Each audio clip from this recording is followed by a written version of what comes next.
Chalissery saint Luke CSI പള്ളിയിൽ UESI Kunnamkulam മേഖലയുടെ നേതൃത്വത്തിൽ ട്രെൻഡ് സെക്ടേഴ്സ് ഏകദിന ശില്പശാല സംഘടിപ്പിച്ചു.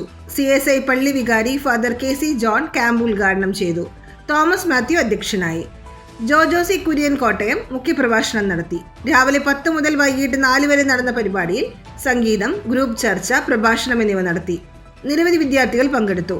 മാർത്തോമ പള്ളി വികാരി father Sunu baby Koshy, Joju Joseph, doctor Susan സരു, CV ഷാബു മാസ്റ്റർ എന്നിവർ സംസാരിച്ചു.